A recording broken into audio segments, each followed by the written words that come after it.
Hey y'all, so I'm out here in the corral soaking up some sunshine while I still can before I get too hot.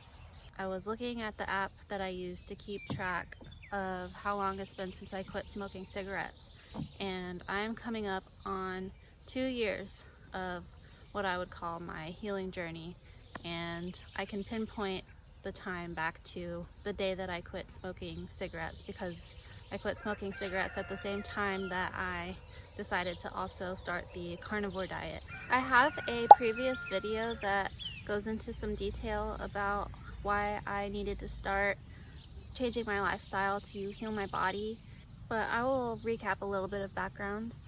I was sick for a long time, pretty much since I hit puberty. I would say that I was experiencing symptoms in some form or another that just progressively worsened as I entered adulthood, and really came to a head when my drinking habit got really bad. And basically right around when I turned 27, things just got to a point where I couldn't put up with my own BS anymore.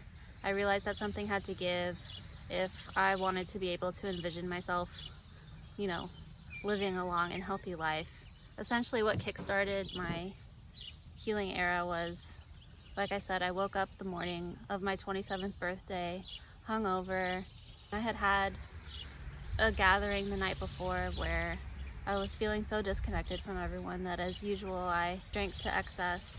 And I just looked in the mirror and I was like, I want to be a mom. And up until that point, I had been really on the fence about having children. Whenever people asked us if we wanted to have kids, I always said no. And something just clicked for some reason that morning where I was like, I definitely want to have kids.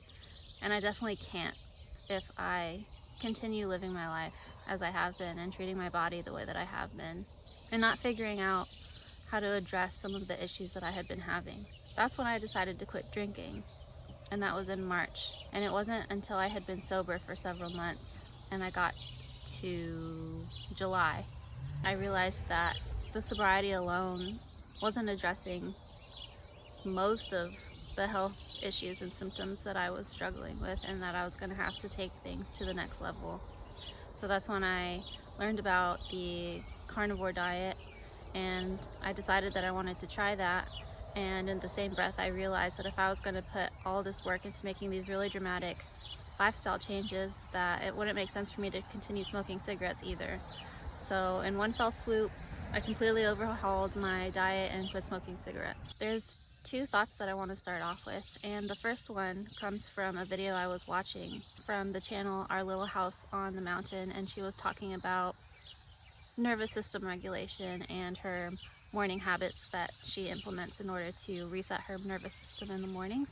And she said something about peeling back the layers in healing chronic illness, and that really resonated with me because it just helped put things into context and perspective in terms of how healing has been going for me, which is that you don't heal from something like that. You don't make the lifestyle changes and your symptoms are eradicated and boom, you're healed. Trying to heal from things like chronic illness is, as she described, it's like peeling back layers where maybe you start to find some relief from some changes that you're implementing. Then you're able to notice some deeper healing you need that the things that you're doing aren't going to address. For example, for me, quitting alcohol, the first thing that I did, that only did so much before I realized, okay, so I quit the drinking and that helped with the symptoms that the drinking was causing, but there's still all this other stuff going on that other elements of my lifestyle aren't supporting. Sorry, I had to sit down. I was getting too hot standing like that. I'll probably move to the shade or inside here soon. But anyways, and that's a really common thing when it comes to addressing addiction. Quitting whatever substance it is you're abusing is the very, very first, most shallow layer of healing within that realm. Because whatever it is that is leading someone to addiction in the first place, it's still going to be there when you take away the substances. So there's typically a lot of emotional baggage and healing that needs to be addressed even after somebody gets sober, even if it's just cigarettes and nicotine, or a shopping addiction, or any of these other compulsive behaviors that people may have that aren't necessarily like killing them as swiftly as using drugs and alcohol would. So that's the first thought I wanted to lead off with, is the idea of peeling back the layers of healing, and healing being a function of layers and layers and layers of underlying issues. The second thought I wanted to lead off with is this analogy of a garden, because something that I noticed in following a few people online who talk about healing from chronic illness is that they seem to hit their stride around the 3-year mark of their quote-unquote healing journey. And I messaged one of them asking them about that and sharing that observation with them and asking them what they thought about it. And they said, well, how long does it take for a garden to get established? 3 years. I think that analogy is important to keep in mind on your own healing journey, is that it's going to take a long time, and obviously healing isn't linear, but my main point in that analogy is that it takes a long time. When you're establishing a new garden and you're not using inputs and you're just trying to get it going and get it to a level of vitality in which it's producing really well and it's thriving, that's not going to happen in the first year. It's not going to happen in the second year. If you're lucky, it starts to thrive in its 3rd year. And it's the same concept, because it's a function of the soil being taken care of properly, the same way that our healing journey is a function of our bodies being taken care of properly and receiving the nutrients it needs and not being poisoned. All right, so I moved into the shade. I apologize for my hot, sweaty mess of an appearance. It is what it is. Being outside is important. That's a big part of healing for everyone, I think. So that's why I thought it would be appropriate to film outside, even though it's the first day of summer and it's extremely hot. I personally really enjoy listening to people's healing stories, even if they're long-winded, even if it's, an hour-long chat. If that's what this is, that's what this is, and hopefully it's calling to some of you out there, and if it's not, that's okay, I understand, because it's kind of in the weeds. And if you're not going through something similar, then it may not interest you. But the reality is, I think it is going to be relatable for a lot of people, especially in my demographic, young women similar to my age, older Gen Z and younger millennials, even older millennials too, but I think a little bit less so, are experiencing chronic illness at just devastating, unprecedented levels. And that is a really key issue that I think is lost on a lot of people, especially older generations, when this topic comes up, when you're trying to talk to them about chronic illness. First of all, chronic illness is like a very new and modern concept. I'm not saying that chronic illness hasn't always existed, but it hasn't always been commonplace the way it is now, and it hasn't always been a part of common vernacular the way that it is now. Because, again, what I think is being lost on people who aren't paying attention and older generations is that the environmental toxic load that we live in as humans is getting exponentially worse as time goes on. So basically, the later that you've been born, the higher your toxin load is. So it seems befuddling to older people when they meet someone like me who is young and talks about being sick with a chronic illness and like just being sickly in general. It doesn't make sense to them, and they want to brush it off and say, oh, you're too young to be having X, Y, and Z issues, because I just don't think that they're taking into consideration the fact that, like I said, the later in time that you are born in this modern era, the higher your toxin load is, and the more likely you are to be susceptible to all of these issues that young people are having internally. Okay, sorry, I keep changing the camera angle. I'm just trying to get in a cozy position for this chat that we're having. So this is where I always get tongue-tied, is actually talking about the details of the struggles I've had with my health. I'll get more into when my healing journey really started in earnest, when I quit smoking and changed my eating habits and did the carnivore diet. That's where I really got my first big, impressive surge of relief and improvement in vitality, like noticeably so. Basically, I was trying to address some issues I was having through diet, because I have had IBS. I had IBS for years, and a lot of gastrointestinal issues, constant nausea and vomiting. Like, Gabe always joked that I was the queen of vomiting. That's gross and TMI, but that's the reality. I was really struggling for a long time. Like, I would vomit like multiple times a week. It was just like a regular occurrence for me, not just because of the drinking. It persisted even when I was not habitually drinking heavily. So I wanted to start addressing some of my issues through diet. And a while ago I had purchased this book about the blood type diet. And if you haven't heard of it, it's this theory that based on what your blood type is, there's a certain way of eating that's most appropriate for your physiology. And as blood type O, what the blood type diet suggests is to eat a very protein, animal, meat heavy diet with some vegetables and like no grains. I don't believe in blood type diets, and I think that I was just lucky that I happened to be the blood type where eating that way is recommended, because I think for blood types A and B, a very plant-based diet is recommended, which is what Gabe falls under, and he also eats animal-based with me now.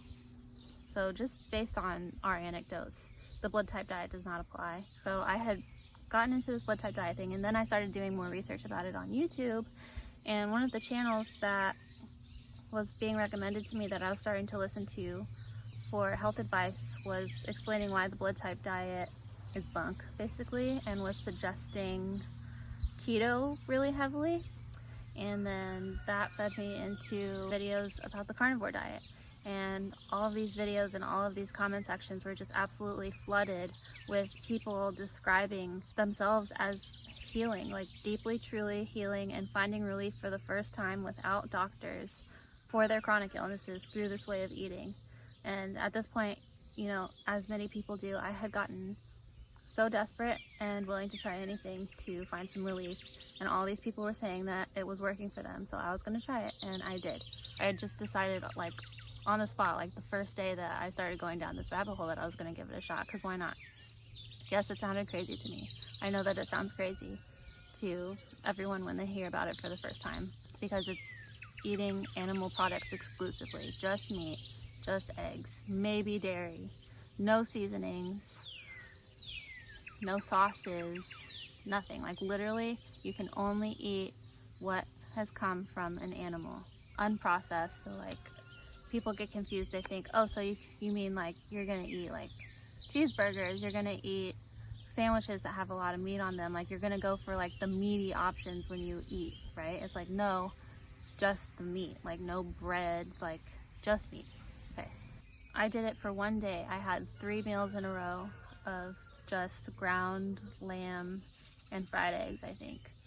And I remember the next morning I got out of bed and I did the dishes, and I was like excited to do the dishes, and I was like happy to do the dishes. And I was, first of all, I was able to get out of bed. You know, up until this point I had been such a heavy sleeper where, you know, I would sleep for 12 hours a day when I could and still not feel well rested, and still feel like I was trudging through mud throughout the day no matter what. And so the first day after eating carnivore for 3 meals in a row, I woke up, got out of bed, no problem. I had energy and I was happy to do the dishes. Whereas dishes had been like an issue leading up to that point, right? Like the sink would fill up every day, they wouldn't get done, and then, you know, they would accumulate over several days, and then it would just be like this, it would just be like a point of desperation that we would get to get the dishes done. I'm sure we've all been there in our lives, so don't judge. Yeah, I just remember that so vividly. Like, I'm excited to do the dishes, like this feels good and I feel good. Obviously, I didn't stop doing it because of just how dramatically I started to feel improvements in my mood and my energy levels. So to make a long story short, I ended up staying strict carnivore for an entire 6 months, throughout which I maintained my energy levels, my ability to be productive at work, increased. Like, I was enjoying working as a tattoo artist. I was really struggling with having the energy to do it because it is really physically taxing and emotionally taxing.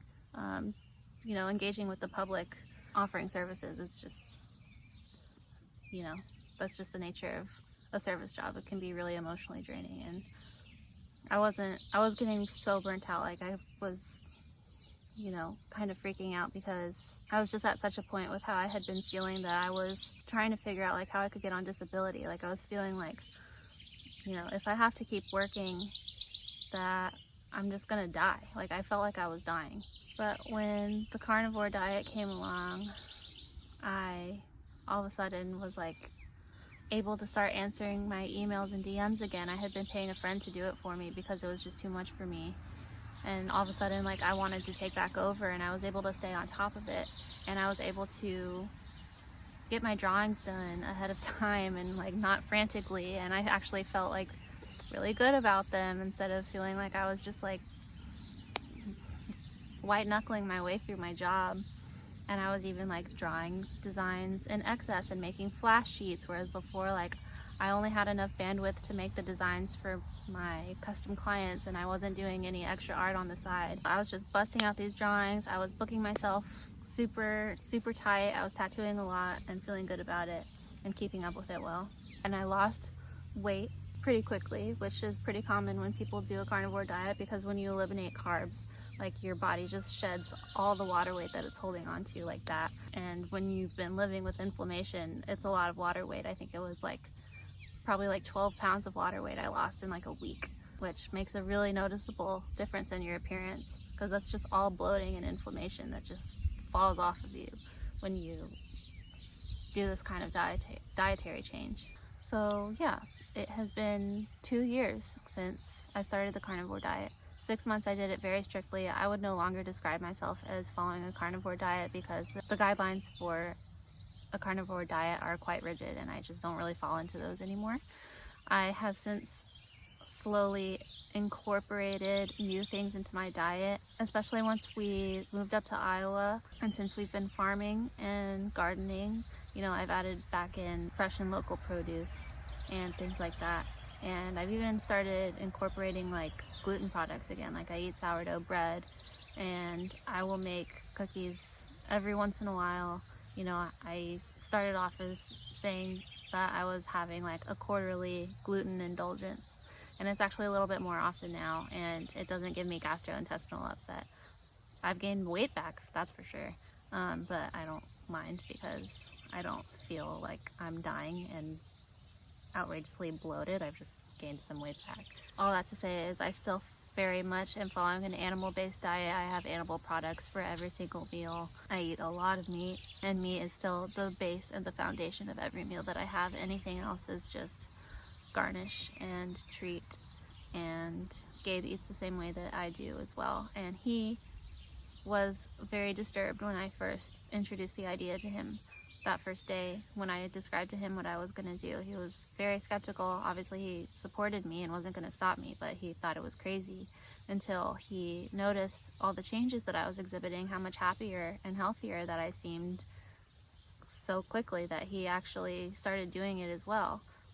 Because when I first started, he was happy to eat a really meat-heavy diet with me, but he was still preparing vegetables on the side for himself. And so a combination of like realizing that I wasn't crazy and that this wasn't crazy, and also it just being really inconvenient to have to wait to eat together while he sautés some greens or some shit, he just started doing carnivore with me too. And he also found a lot of benefit and health improvement from it, which was very surprising to him, because if you had asked him before, like, he would think that he was extremely healthy and felt great and didn't have any health issues. But sure enough, making these dietary changes to such a anti-inflammatory and supportive and healing diet did result in him experiencing some improvements. To this day, 2 years later, we are both still very much animal-based. Meat, eggs, we do dairy, and occasionally treats that have flour in them, but still very low sugar, and most of the extra things on our plate is produce. There is still so much more I could say about the carnivore diet and our respective experiences with it and eating animal-based. There's already so much content online about that kind of thing that I don't really feel like it's necessary for me to add to that noise, but I'm also happy to do it if, you know, I'm like the one person that you're hearing about this kind of stuff from. Let me know if you want to hear more, and I'm more than happy to keep talking about my experience with the carnivore diet because it's pretty crazy. And I will make some subsequent videos talking about where my health has gone in these 2 years. Yeah, thank you for watching, and I will catch you in the next video.